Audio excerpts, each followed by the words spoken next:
Hey, I'm Sith King. And I'm Sonic Sons. And we're the Rambling Reviewers. And today we're looking at the Lego Movie. In which we have to say this about the movie. Everything was awesome! Everything was cool! And you're part of the team. Yeah, the song is amazing. It's The a- movie it's a- was absolutely incredible. Go see it now. It was good. It was good. You know, we saw the trailer for this a few weeks ago. And we were like, we have to go see that. This is just this particular brand of like just absurdism almost. I'm gonna say there's a better word for that. It's totally like, hey, we're gonna do something fun and we don't really care if it makes sense. And that's okay. You know, it's okay because that's the premise of the show. Like you can tell it from Movie. every single frame. Whatever. That's my general term for things.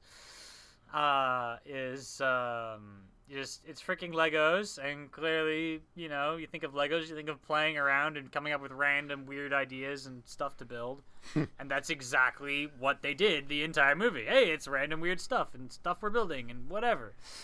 And here's the thing. Let's do some things with this thing. Let's make things out of things. Things with things. Let's things have with things. freaking the Millennium Falcon shows up for no reason. And have Batman steal its hyperdrive. Yeah. No, I'm serious. That happens. That stole the freaking hyperdrive. happens. And then Millennium Falcon got eaten by The freaking space slug space from worm Empire Strikes thing. Back, which really doesn't make sense because the Millennium Falcon's hyperdrive is notoriously finicky, so they'd probably want one that would be more suitable for their needs. And the other point I'd like to make is that the hyperdrive has absolutely no effect on the sublight engines, Yeah. meaning they should have been able to really easily escape the space slug. But here's the thing: it's Legos, so we all know it doesn't matter. Yeah! It's the tone they set from the beginning. So yeah, we follow our dude Emmett, who's a construction worker, and the whole society is like following the directions, and you're like, hey, this is interesting. They really took a look at Legos. Like they didn't just make a generic story and use Legos the animation. Like let's see what we can come up ideas that actually relate to Legos that would make for a story. So the bad guy is Lord Business, and he's a control freak, and he wants everything to be exactly a certain way. He wants everyone to follow the directions, which people can do that with Legos, certainly. Yeah, and to a point, in general, I can get where he's coming from. Frick is calling me. Ignore this phone call.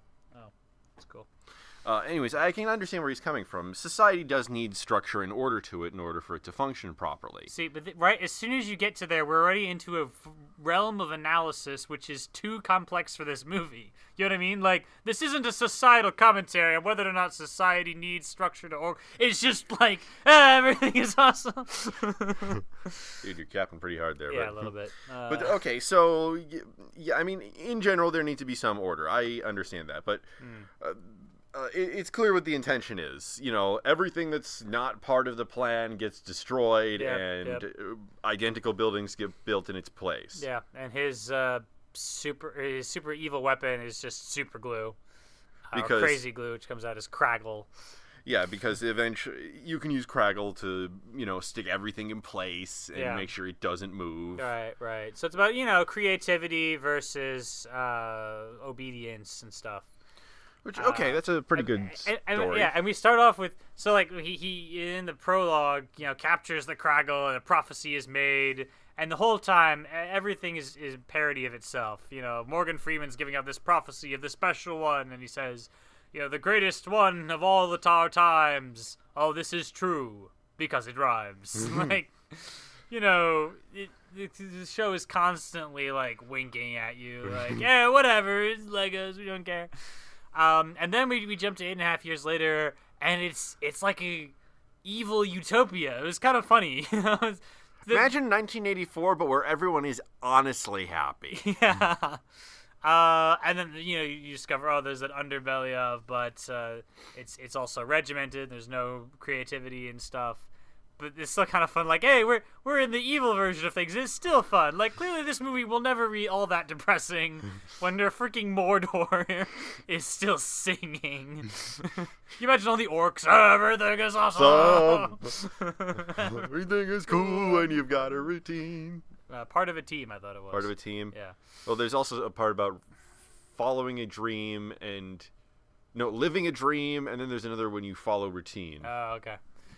Okay, so Emmett eventually discovers the thing that can stop the Kraggle. Yeah. Which is the piece of resistance. Which is just the cap on the crazy glue.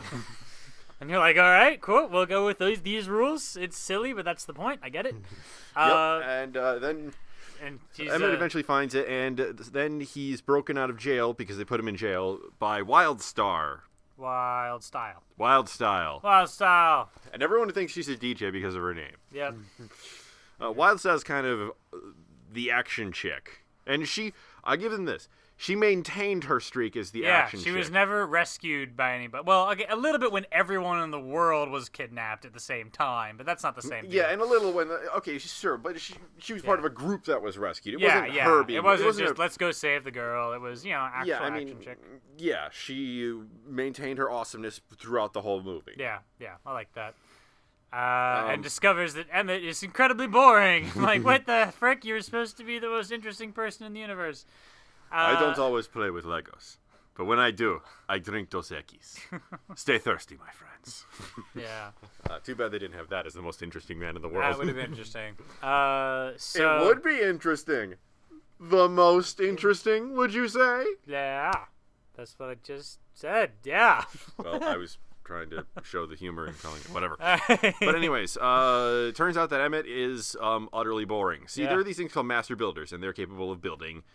Well, which is cool. It's like a whole new superpower, so to speak. Like imagine if someone had the power to grab an ottoman, a table, and a street lamp, and be able to create a race car. That's what a master. And they were doing, and you can see him building stuff. Because if this were non-Legos, if someone was just like waving their hands about and like pieces of matter were coming together, you'd say like, it's just sort of hand wavy. But when you can actually see the pieces themselves come together, you're like, oh, I see that thing from there, but that thing in there. What the frick? It's a freaking motorcycle. Oh, and That's then at one point, and it has a machine gun that you built out of the tailpipes. Yeah. And then it turns into a jet. Why not? Yeah, we'll just make stuff up as we go along. She discovers he's boring. Then they go to the Old West briefly, and they meet up with the wise wizard guy. Played by Morgan Freeman. Morgan Freeman. Vitruvius. And then they go to Cloud Cuckoo Land. Someone's been reading TV tropes to know the name Cloud Cuckoo Land. And it's like, yeah, everything is just weird and fun, and the Unikitty is there. There's a unicorn and a Princess kitty. Princess Unikitty. Because everything's better with princesses. Yep. It is cute. And basically they get chased around by these evil robots the whole time. No. They go to this big meeting in a dog-shaped building. The dog and all of these different characters are there, and it's so much fun. Michelangelo. Okay, I need you all to pay attention. Michelangelo shows the Renaissance artist, sculpting something. Michelangelo shows Michelangelo from the Teenage Mutant Ninja Turtles. Yeah, the whole show just runs on this, movie. The whole piece of artistic endeavor runs on this. Oh my god, it's just. And they have like this pirate, and he said, "Oh, I tried to take down the Kraggle once before, but that I had to replace everything with this useless metal body." He's got like a set of power armor that Space Marines would be jealous of. Yeah. So he had all sorts of things. He had lasers. He had sharks. He had laser sharks. He had an extremely overbearing secretary. I mean. The bad cop guy is following us at one point. He walks into a saloon with a horse. The horse has got a blinking red-blue light on its head for no reason. And then later we're going over a bridge, and there's alligators at the bottom with blinking red-blue lights for no reason. Like, police alligators! Whatever. This is just a clip. What? Yeah. All this silliness. And so when Batman shows up, which we saw from the trailer. It was still awesome. I'm Batman. He just swoops in there. There's there's that one reference that Lucy gives us to like, I have Lucy is Wildfire, but Wild Style, whatever. that Lucy gives us to like, I have a boyfriend, but you didn't know he was Batman. Like, freaking Batman exists in this universe. Why not? And so does Superman, but so does Superman and Green Lantern, and Wonder Woman. Yeah, Wonder Woman. They don't do much though, because Nah. obviously, if you had Superman and Wonder Woman and Green Lantern in the same movie, it'd be just way too easy for them to just take over the plot entirely, because Yeah, pretty much. So they all get Superman, captured. Green Lantern, and Wonder Woman. And then we had to build a submarine, a bat submarine, and they all like clambered something There's together. like 8 different master builders, and they're all trying to build their own version of the sub, and Yeah. it totally fails because it's 8 different people. It's like trying to. It's like trying to create a music playing Xbox by shoving an iPod into Yeah. So then basically Emma comes up with this cool plan, and we're gonna go sneak into Lord Business's infinity tall tower. Freaking and Batman, you'll go in there dressed as Bruce Wayne. Wait, Bruce Wayne? Who's that? Sounds don't like know. a cool guy. And the worst part is, that works. Yeah. He manages to distract the bad guy by saying, "Oh, sure, I'd like to invest in your company. But where's the sound system on your Armageddon weapon?" Yeah. What? Why would we need a sound system? Are you telling me that you have a machine which could destroy the world, and you can't do that while listening to some sweet tunes? And the bad guy, I mean, you fully expect him to be shot to death by lasers and robots, no. but then the bad guy's like, yeah, you know what? He's right.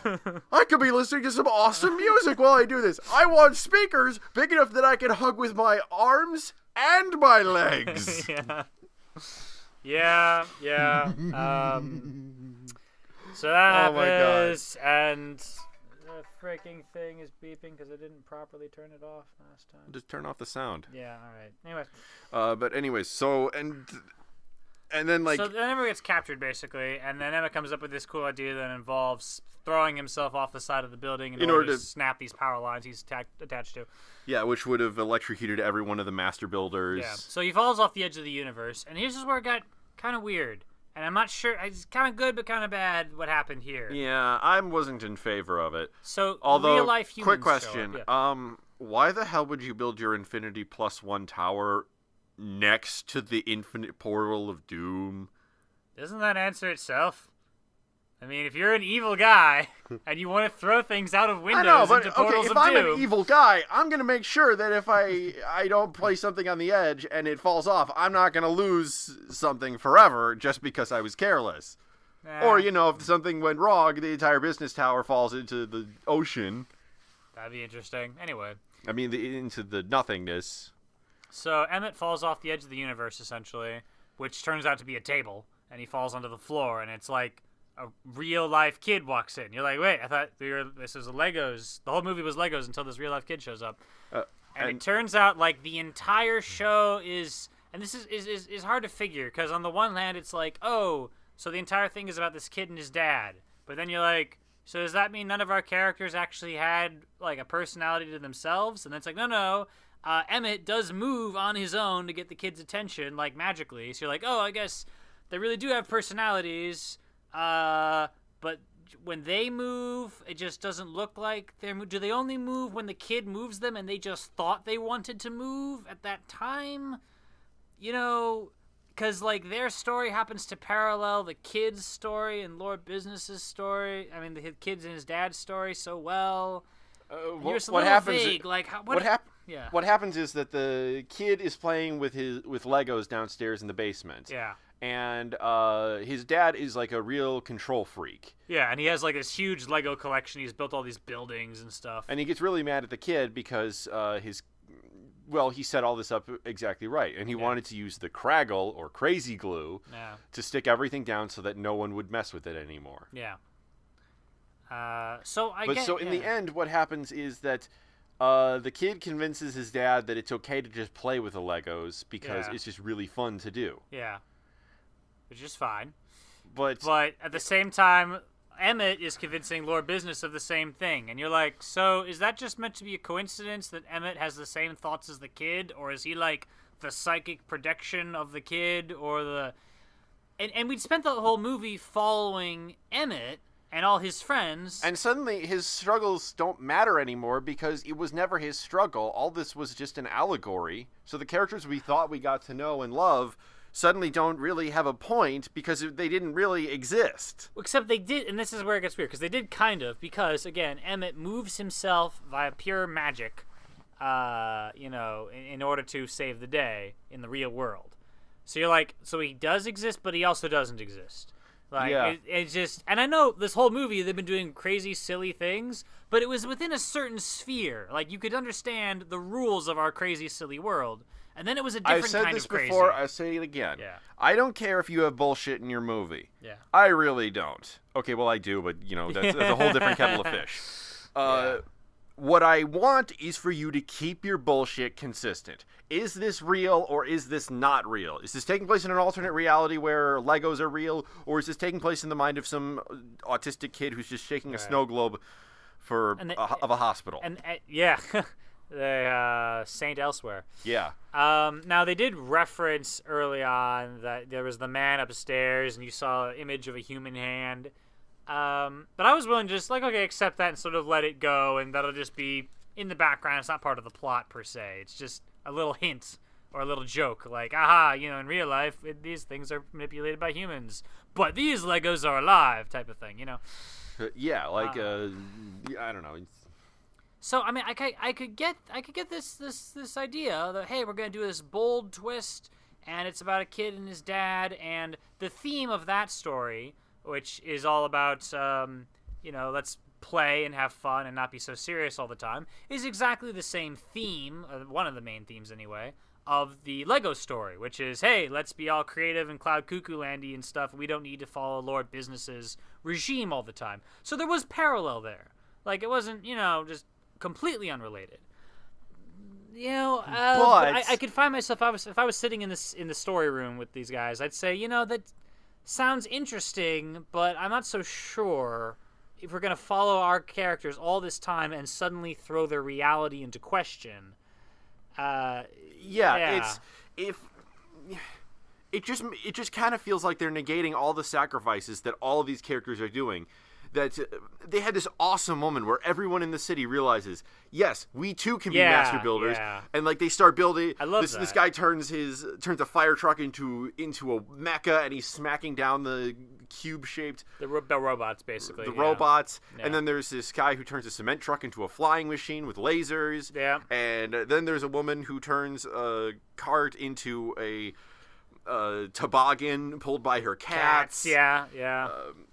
And then there's these other guys who make flying wrecking ball crane machines. And, that's really good and powerful stuff. It shows, sure, you might not be that creative, but you can think of something, anything, and you can make it in Everyone this amazing can be special. world. Everyone can be special. And then it was suddenly like, the only reason any of that is built is because this kid built it, and not because the people themselves built it. And you're like, wait, really? No. And then, that didn't... Okay, that kind of got me. See, but now that you pointed it out. But here's the biggest problem with that. Suddenly, all of their self-realization, all of their character development, the realization that we are special and we are awesome and we are unique. And suddenly it's just gone because the dad starts taking this stuff apart and putting it away. And they can't control that. They can't stop that. That's it was kind of a Diablos Ex Machina. Yeah. It was like, from outside the universe comes Will Ferrell, who can undo absolutely anything any of our characters do. And it's like, well, they're supposed to be more powerful than that. We had a rousing speech and everything. We have characters who can restructure the very fabric of reality itself, and then suddenly you have Super Q come in, and he's like, nope. Yeah. Nope.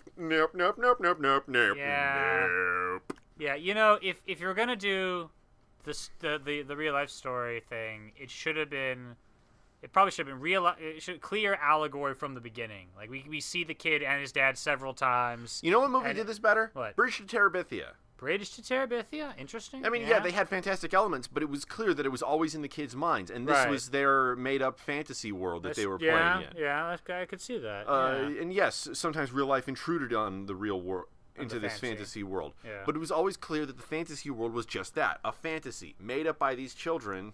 So that it's okay if it's not real when you know it was not real to begin with. And this is like ambiguously not real, which A is weird for being ambiguous, and B, for anywhere close to not real makes me feel a little bad with our characters, man. Emmett was special. He still kind of is, but differently. I don't know. Yeah, I mean, it's... Yeah, I would have kept it. I would have kept the real life out of it, and then to keep everything pretty much can be otherwise the same. Emmett has his realization to do this speech. Emmett, I'm gonna say, fell off the edge of the world, but he like grabbed onto something and survived. You come up with some reason for that. Green Lantern saves him. I don't know. Or heck, have him fall off the edge of the world and have him meet with like something like the Creator that just sends him back. I mean, some sort of Lego person down there who's like at the edge of the universe or something. Oh yeah, heck, make it like, if you want to make it Lego, just have like a Lego version of a human with giant hands made of like little Lego Technic stuff and stuff, and have him pick him up and said, "You are not done with your task yet, Emmett. I chose you for a reason." Yeah. And then have him sent back. I solved it. What I actually would have done is to make it more Emmett's his own abilities that save him. I'd have him fall off that cliff, and somehow he drags a few Legos with him, and he comes up like he appears to die because he falls so far. But then we cut back to him later, and it's like the beginning of Lord of the Rings: Two Towers, falling. Oh wait, not dead. And what he does is he would grab the Legos and make some ingenious little jetpack or something, and then fly to the rescue right at the end. We thought maybe hearing the Morgan Freeman's voice like saying, Yeah. "You have to believe," and then he realizes, "Wait, I can believe." Sure, Yeah. it's a little cliche. I mean, Yeah. I've seen it done before. Yeah. But tropes are not bad. Yeah, especially in this sort of movie when it runs on that sort of logic, He's like, "I can use this and I can make a jetpack." yeah, that would be cool.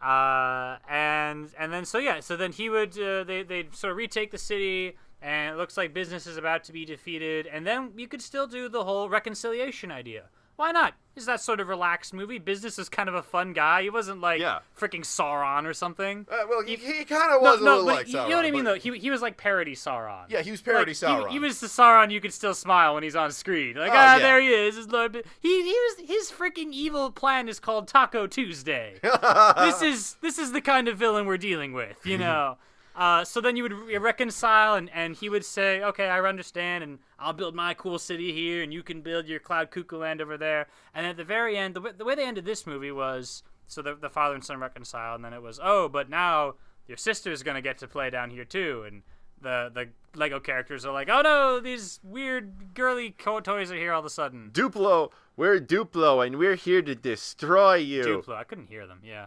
And you're like, wait, didn't we just have this moral that it's okay to play different ways? Yeah, that we can live in harmony despite being incredibly weird and different from each other, and then suddenly, it's a little undercut right in the last 5 seconds. When the friggin' UFO from Independence Day comes down, and then the rejects from the toy bin come in and say, "We're here to destroy you."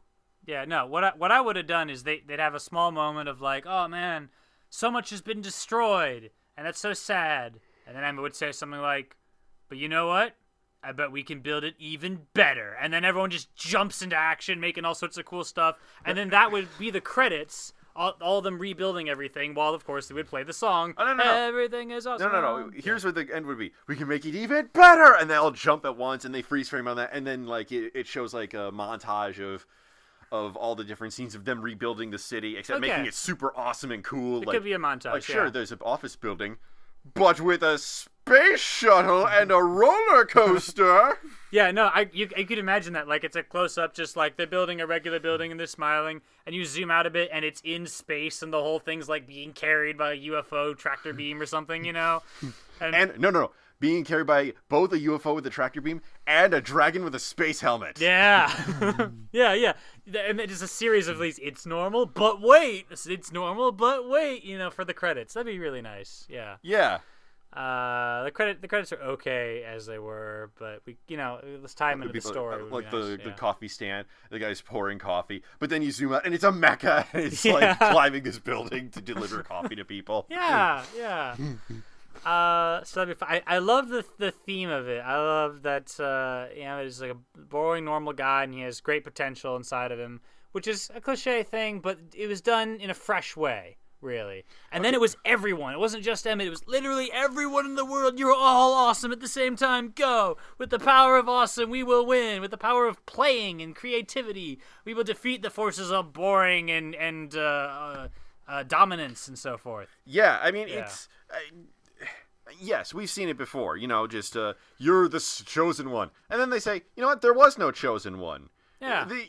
You're all amazing. That's a lesson that really needs to be repeated more. Yeah. You're not special because, you found some piece of carnival jewelry that some ancient overlord wanted. Yeah. You're not special because, some guy 10,000 years ago said that someone with your haircut would rise up to the challenge. You're awesome because you're you. Because you are special. Because you have the potential. Because you are amazing. Mm-hmm. Because you and your life are worth living, and that is why you are awesome. And that is why everything is awesome. And that goes right along with the song. Yeah. Yeah. That would have been good. I mean, it is good. It's in there. The real life human thing kind of distracted from that. Kinda. So... yeah, I credit them for trying to be bold on that, because there's something to be said for doing something new and it doesn't work versus just following a cliche and it doesn't work. Like the new one, at least you were trying, and this thing with the humans was kind of new, and at some point to it. But yeah, overall, I would have skipped that. Me too. But yeah, great just attitude for most of the movie, making fun of everything, being silly, we don't care, freaking. But Vitruvius gets his head chopped off by a coin, and then is still talking, and the thing I'm going to tell you will change the course of history. Yeah. And then he shows up later as a ghost, like, but it's really don't even care. It's really clearly obvious that it wasn't even. It was just one of those throw it in moments where it's just one of the ghost minifigures, but tied to a string. Yeah, pretty much. Yeah. You didn't, I was interrupted last time because I died. I'm back now. Like, there are no real stakes to this movie per se, but that's the point, though. It's not meant to be stakes. The evil plan doesn't even involve people dying. It just involves them standing still. So yeah, that was cool. Bit of a little romance thing. I like the hand holding thing kept getting interrupted. Hey, what are you guys talking about? Nothing. What? Yeah, this was a different Batman. Have you seen the Batman from the How It Should Have Ended Super Cafe? Yeah, that's the Batman from this movie. Pretty much. Yeah, it's sort of a dark but parody type of Batman. He totally has this song that just goes darkness, da da da da. No parents, da da da da. Stuff like that. I expected there to be more songs, actually, like with lyrics, because I just heard someone reference that. Might have been fun if there'd been a couple more of those. Because it feels like it would fit the movie's attitude. Yeah, it would. You could totally have for Master Builder training, you could totally have a song where Vitruvius and Wildstyle are singing about all the cool things you could build, and then Emmett keeps coming up with really stupid ideas. Oh, well, how about 3-layer couch? No, Like, I could totally see, a song about that. But, oh well. Overall, just a fun, silly movie. That's the whole point of it. Yeah, just fun, silly movie. Watch it. It's great for any age. If you can walk in literally at any age and just come out with something that you will enjoy about They this. totally do a gosh darn it to heck, just almost making a parody of itself. Oh my GOSH, or the bad cop is all like, darn it, darn you all. And then a robot comes and brings him a chair just so he can throw it around because that's his thing. Yeah, it's silly. And that's the point. Yeah. I guess that's all I have to say. It's not like you need a lot of deep analysis for this. You know? It's kind of awesome. Yeah. Or... everything is awesome. Pretty much. This movie is so great. You should see it a lot. Humans, but that's okay. Most of it was awesome. Most of it was cool and very silly. Most of it was awesome. Okay, I swear, I'm going to rewrite all the lyrics now. I'm going to find that song. I'm going to download it to my iPod just because that is just That is such an earworm. Yeah, that is. I feel like I could rewrite all the lyrics and just make a review entirely in the lyrics to that song. Maybe I will at some point. Okay. But I think that's all we have for now. Okay, well, I'm Sith King. And I'm Sonic Sons. And we're signing off.